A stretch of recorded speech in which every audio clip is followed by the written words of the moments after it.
Bonjour à tous, aujourd'hui je suis à Dommartin dans le canton de Vaud et je vais vous faire découvrir l'histoire de son château.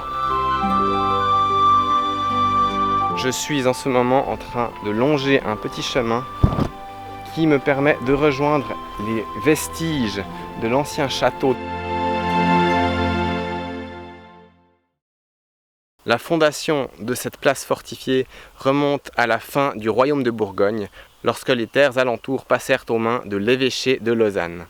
Dommartin est alors devenu le centre d'une importante seigneurie et a compté pas loin de 100 habitations au plus fort de son existence médiévale. Je vais monter sur la butte, on va aller regarder les vestiges du château d'un peu plus près. Il ne subsiste plus que un petit morceau de la tour, caché derrière les buissons. Elle est là.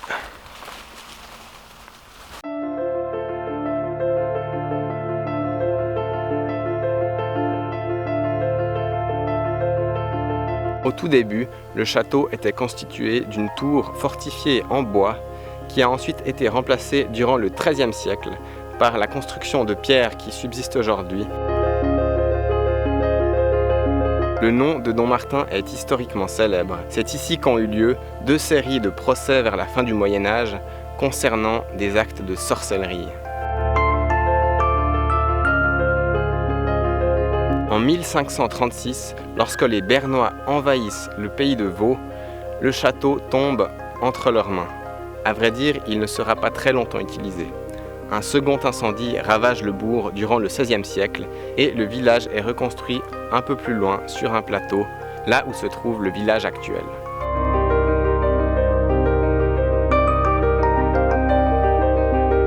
La tour est ensuite utilisée comme prison jusqu'au XVIIIe siècle, période à laquelle elle est progressivement démontée, les pierres étant réutilisées dans les constructions alentours.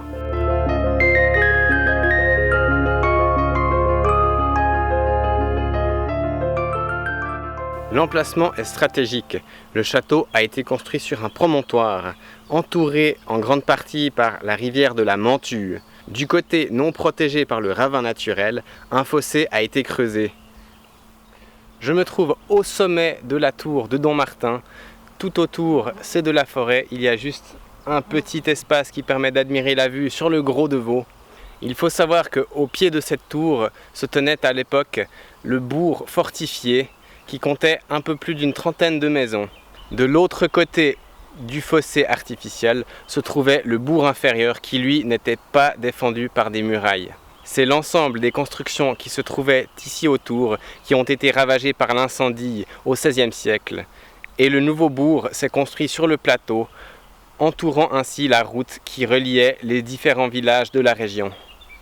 On peut d'ailleurs aujourd'hui encore observer l'aspect rectiligne du village de Dommartin, héritage historique de ce déplacement.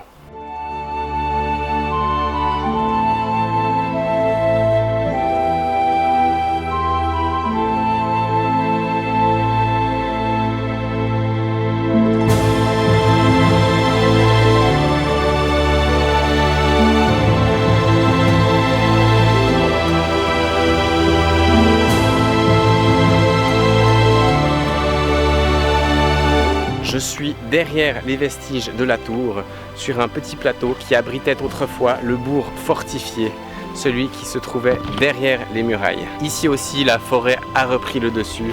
Il n'y a plus aucune trace de mur ou de quoi que ce soit du village.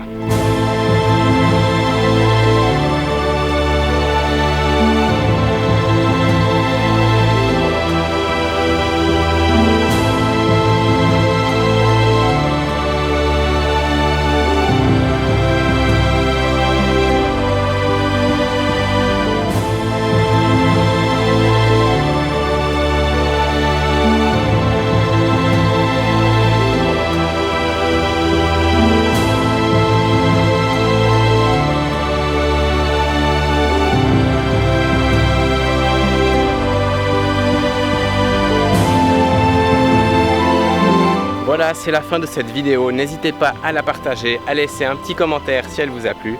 On se retrouve tout bientôt pour une prochaine exploration. Ciao, ciao!